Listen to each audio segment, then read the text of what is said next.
नमस्कार, दिल्ली लाइव देख रहे हैं आप और मैं हूं आपके साथ आशीष प्रमोद गोस्वामी। आदर्श नगर विधानसभा के वार्ड 16 में अवैध निर्माण जोरों पर है। विधायक पवन शर्मा ने बताया कि आदर्श नगर विधानसभा के वार्ड 16 के सभी इलाकों में अवैध निर्माण हो रहे हैं, जिसको लेकर विधानसभा में भी आवाज उठाई गई। ये इस बात का जीता जागता सबूत है कि निगम में भ्रष्टाचार अपनी चरम पर है। साथ ही विधायक पवन शर्मा ने कहा कि अगर दिल्ली में माननीय प्रधानमंत्री को भी ईंट लगानी होगी तो निगम को पैसा देना होगा। आपको बता दें कि वार्ड 16 से निगम पार्षद कांग्रेस दल के नेता मुकेश गोयल हैं, जो कि निगम के सबसे वरिष्ठ नेता हैं।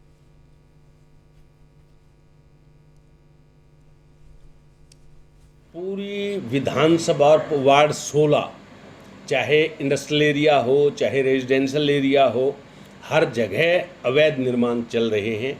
बस ये है जिसके पास पैसे हैं वो अपनी सेटिंग करके बना सकता है। गरीब लोग हैं 25-50 गज के मकान लोन लेकर कर्जा उठाकर 2 कमरा कोई बना रहा है, पैसे उसके पास देने के लिए नहीं है तो उसका तोड़ दिया जाता है मकान।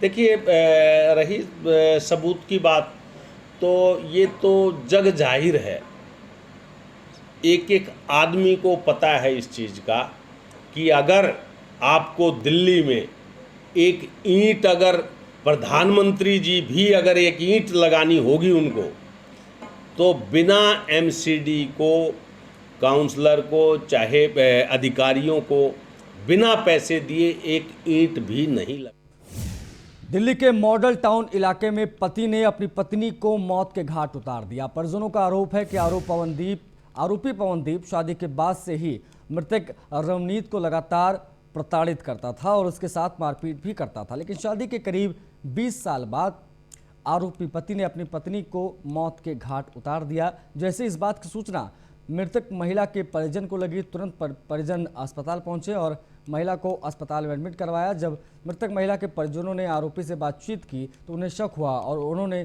थाना मॉडल टाउन में पूरे मामले की जानकारी दी, जिसके बाद पुलिस ने मामला दर्ज कर आरोपी को गिरफ्तार कर लिया। एक्चुअली मुझे सुबह 5:15 बजे 5:10 के आसपास मेरी भांजी मुझे फ़ोन करती है, जसलीन मासी, मम्मा नहीं रही, आप आ जाओ। मैं कहा बेटा मुझे फ़ोन क्यों कर रहे हो, आप पापा को बोलो मम्मी को हॉस्पिटल लेके जाए। मैं उनको कब से कह रही हूँ मम्मा को हॉस्पिटल लेके जाओ, वो लेके ही नहीं जा रहे। मैं कहा आप मुझे फ़ोन बार बार क्यों कर रहे हो। मैंने ऑन द वे मैंने 2-3 फ़ोन किए कि आप फ़ोन करो, आप उनको हॉस्पिटल लेके जाओ। By the time my husband and we reached, I found her body on a floor. वो बिल्कुल उसके होठ सूखे हुए, उसके बॉडी नीली पड़ी थी, मतलब आई कुड सेंस कि वो अभी डेथ नहीं हुई है। इतनी समझ तो हर बंदे को होती है। फिर जब हम हॉस्पिटल लेके गए, हस्बैंड पूरे हाफ एन आवर बाद आया और बैक टू बैक इंसिडेंट्स ऐसे हुए। माय फादर वॉज फोर्स्ड कि आप रिपोर्ट्स मत करो, पोस्टमार्टम मत हो, हम पे प्रेशर, मेरे हस्बैंड पे प्रेशर, सब पे प्रेशर, मेरे ब्रदर भाई सब पे कि आप पे के। हमने कहा कि अगर नॉर्मल डेथ है तो आप हमारी तरफ खड़े हो। उत्तर पूर्वी दिल्ली शास्त्री पार्क में स्थित जग प्रवेश चंद्र अस्पताल में आज सुबह एक सांप दिखा और सांप को कड़ी मशक्कत के बाद टीम ने पकड़ा। सांप दिखने के बाद से ही अस्पताल के स्टाफ में डर का माहौल देखने को मिला। कुछ दिनों पहले भी सांप मिल चुका है। सूत्रों के हवाले से अभी भी वहां कई सांपों का डेरा है। मामले में जग प्रवेश चंद्र हॉस्पिटल के मेडिकल सुपरिटेंडेंट आदर्श कुमार ने चुप्पी साध रखी है।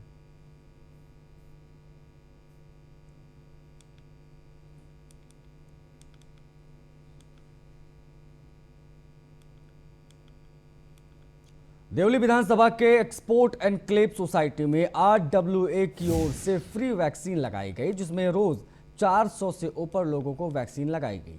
यह प्रोग्राम 2 दिन चलेगा। समाजसेवी सत्येंद्र ने बताया कि सरकार की ओर से देवली विधानसभा में सरकारी स्कूलों में और कोई जगह वैक्सीन लगाई जा रही है।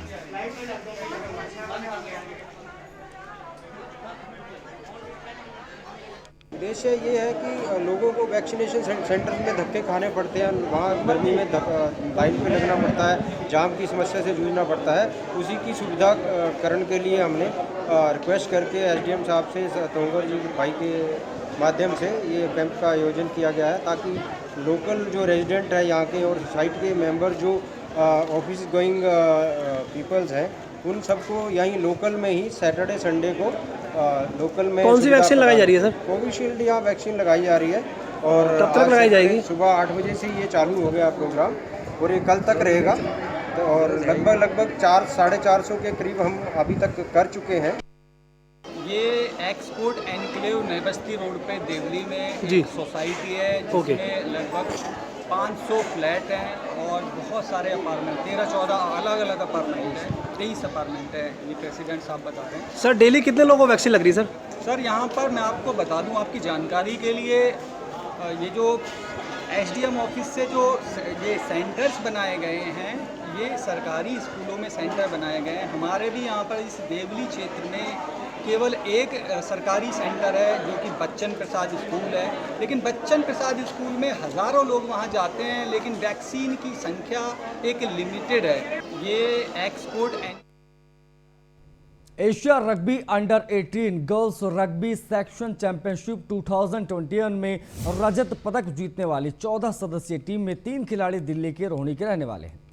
रोहिणी सेक्टर 20 की इन 3 खिलाड़ियों के नाम नंदिनी, गोमती और आशुका है। 15 वर्षीय नंदिनी और गोमती सर्वोच्च माध्यमिक बाल विद्यालय की छात्राएं हैं, वहीं 17 वर्षीय आशुका LPU यूनिवर्सिटी की छात्र है।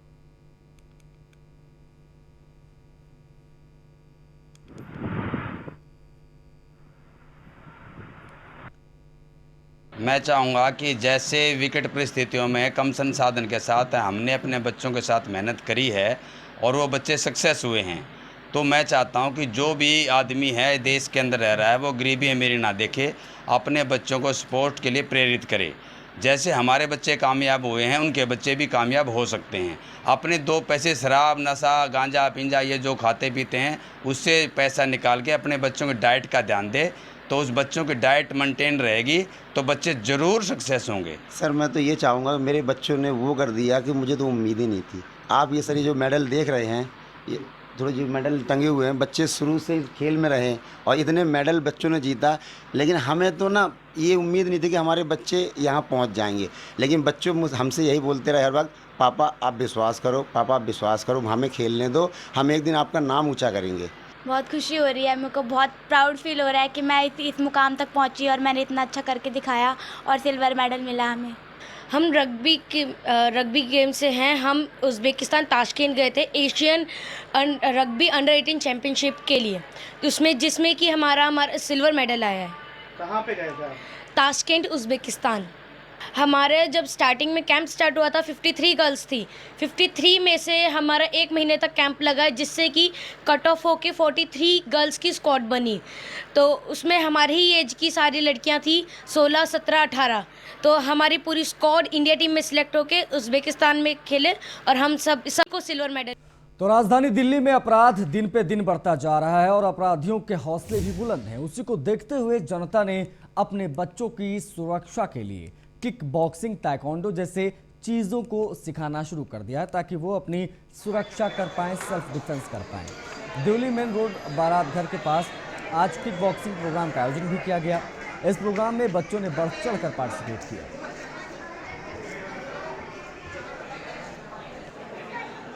देश में क्राइम ना होने दो, इसलिए इन बच्चों को ताइक्वांडो, किक बॉक्सिंग इसलिए सिखाई जाती है ताकि ये देश की रक्षा कर सके और आने वाले टाइम पे एक चैंपियन बन सके और अपनी सेफ्टी कर सके। सर कितने बच्चे शामिल हुए इस प्रोग्राम के अंदर? इस प्रोग्राम में हमारे 80 बच्चे हैं जो क्वालिफाई करेंगे नेशनल में। ताइक्वांडो चैंपियनशिप है जिसमें बच्चे स्टेट अभी सेलेक्ट होंगे। यहाँ पे जो बच्चे गोल्ड मेडल लाएंगे, जैसा कि सर ने बताया, तो आगे नेशनल में पार्टिसिपेट करेंगे। अभी जो पीली शायद पुणे में हो रही है, जैसा मुझे पता है पुणे में हो रही है, तो वहाँ पे जो बच्चे अच्छा परफॉर्म करेंगे वहाँ से वो इंटरनेशनल चैंपियनशिप में जाएंगे, जो भी अभी डिसाइडेड नहीं है कहाँ पे, जनवरी में हो रही है और वो इंटरनेशनल चैंपियन। तो यहाँ से हम एक टैलेंट को अब सेलेक्ट कर रहे हैं, जो भी टैलेंट है उनमें से बेस्ट वन को और आगे लेके जा रहे हैं उनको। सर कहाँ से इस प्रोग्राम में बच्चे शामिल हुए हैं सर? इस प्रोग्राम में तो यहाँ के जो ऑल ओवर एरिया दिल्ली है ना, स्टेट है, तो ऑल ओवर दिल्ली के ही होंगे इसमें। तो ऑल दिल्ली के सारे प्लेयर्स हैं ताइक्वांडो के। आज इस टेंशुडो और टेक्वांडो चैंपियनशिप का आयोजन हमारे यहाँ किया गया। इसका आयोजन किया है ऋषि नायक और डिक प्रधान, जो कि हमारे साउथ दिल्ली यूनिट के प्रेजेंट और करंट सेक्रेटरी हैं। गंगा दीप समाज सेवा संस्था की ओर से पुस्ता रोड गीता कॉलोनी झुग्गी बस्ती में 100 जरूरतमंद महिलाओं को खाद्य सामग्री निःशुल्क वितरित की गई। इसमें बच्चों का चेहरा खुशी से झूम उठा। संस्था के अध्यक्ष दीपक शर्मा ने सभी बच्चों को शिक्षा के प्रति जागरूक भी किया। उन्होंने कहा कि पढ़ेगा इंडिया तभी तो आगे बढ़ेगा इंडिया। उन्होंने बताया कि संस्था पिछले 6 सालों से सभी त्यौहार झुग्गी बस्ती और जरूरतमंदों के साथ मनाती आ रही है और आगे संस्थानों को आकर ऐसे कार्यक्रम कराने चाहिए। नमस्कार, मैं दीपक शर्मा, गंगादीप समाज सेवा संस्था से अध्यक्ष एवं समाज सेवी। आज डॉटर डे के उपलक्ष्य में हमारी संस्था ने 200 कन्याओं को निःशुल्क खाद्य सामग्री वितरण करी है, चॉकलेट, और साथ ही साथ मोदी जी की जन्मदिन में सेवा दिवस के तौर पे 20 दिन मनाया जाएगा।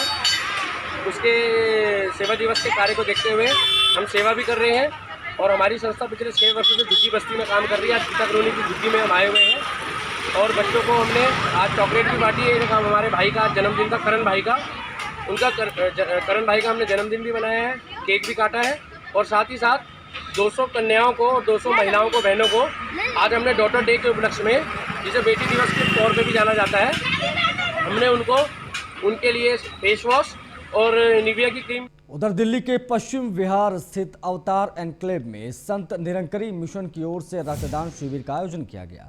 इस शिविर में बड़ी संख्या में निरंकारी मिशन के श्रद्धालु सेवादारों ने रक्तदान किया। दिल्ली के इंडियन रेड क्रॉस सोसाइटी से 10 सदस्यों की एक टीम रक्त को एकत्रित करने के लिए आई। शिविर का उद्घाटन दिल्ली पुलिस के एडिशनल कमिश्नर रजनीश गुप्ता ने किया। मुख्य अतिथि रजनीश गुप्ता ने रक्तदान करने वाले सभी श्रद्धालुओं को प्रोत्साहित किया और मानवता के कल्याण के लिए की गई उनकी सेवा की सराहना की। इस दौरान जोगेंद्र सुखीजा ने संत निरंकारी मिशन की ओर से मानवता की सेवा के लिए की गई सामाजिक गतिविधियों के बारे में सबको विस्तार से बताया। सरकारी मिशन की तरफ से कैंप अप्रोक्सीमेट हर हफ्ते ही लग रहे हैं और गवर्नमेंट की गाइडलाइन के अनुसार ही लग रहे हैं। करीब यहाँ पर इस समय 100 के करीब का टारगेट है। हम लोगों मिशन ने 5-5, 10 करके ही डोनर से मंगवाया है ताकि यहाँ रश ना हो और कोरोना का जो भी प्रोटोकॉल है वो पूरा किया जाए। ये जो ब्लड डोनेशन कैंप है, सिर्फ इस भाव के साथ के मानव को हो मानव प्यारा, एक दूसरे का बने सहारा, इस भाव के साथ आयोजित किया गया है। क्योंकि इस कोविड ईरा में बहुत सारी गवर्नमेंट एजेंसी से ऐसी रिक्वेस्ट आ रही थी कि इस समय ब्लड की बहुत कमी महसूस की जा रही है, तो संत निरंकारी मिशन ने ऐसी पहल की। हर संडे को अलग अलग स्थानों पर देश भर में ब्लड डोनेशन कैंप्स लगाए जा रहे हैं और जितना भी हो सके सेवा करने की कोशिश की जा रही है। पुरेंद्र खुराना यही अवतार एनक्लेव का निवासी है। अवतार एनक्लेव की जो प्रबंध व्यवस्था है दास जी देख रहा है और दास ने इस सुबह जो इंतज़ाम किया, सबसे पहले ब्रेकफास्ट, फिर ये सारा अरेंजमेंट किया। रेड क्रॉस की टीम आई, इन्होंने आके बड़ा अच्छा इंतज़ाम, हमारे जो वॉलंटियर सेवा दल लगे हुए हैं सब ने मिल के सब योगदान दिया और बहुत अच्छा प्रबंध आप सबके सामने है। जो दासी परवीन खुल्लर है, संत निरंकारी मिशन की एक सेवा एज ए सेक्रेटरी हेडक्वार्टर करती है और ये कृपा सतगुरु माता सुदीक्षा जी महाराज ने हम सब सेवादारों पे की है। आज का जो दिन आप देख रहे हैं किस प्रकार कितना उत्साह है आज के इस संत निरंकारी सत्संग भवन अवतार एनक्लेव में, जहाँ पर संत निरंकारी मिशन की ओर से संत निरंकारी चैरिटेबल फाउंडेशन के संयोजन से आज एक रक्तदान शिविर का आयोजन किया गया। आकर खुद अपनी मर्जी से खूनदान कर रहे हैं, ये कि बहुत अच्छी बात है और यहाँ पर हर एज के लोग आए हुए हैं। अगर आप देखें यंग जनरेशन भी है और मिडिल एज लोग भी हैं जो आकर खूनदान कर रहे हैं। अब तक कितने लोग आ चुके हैं, कितनों के इसमें? हमारे कुछ क्राइटेरियाज होते हैं, बहुत लोग आए हैं जो उस क्राइटेरिया को फुलफिल नहीं कर पाए हैं, तो हमने उन्हें मना कर दिया। रक्तदान शिविर निरंकारी मिशन के द्वारा सन 1986 से लगाए जा रहे हैं और लगभग 11 लाख से ऊपर यूनिट्स आज तक निरंकारी मिशन के द्वारा पूरे विश्व में और पूरे देश के अंदर अनेक शहरों में, प्रांतों में आज तक डोनेट किए जा चुके हैं निरंकारी भक्तों के द्वारा। और इसके पीछे भाव मानव हित का है और बाबा हरदेव सिंह जी महाराज ने जो संदेश दिया कि रक्त नालियों में नहीं नाड़ियों में बहना। इसी के साथ बुलेटिन में फिलहाल इतना ही। नमस्कार।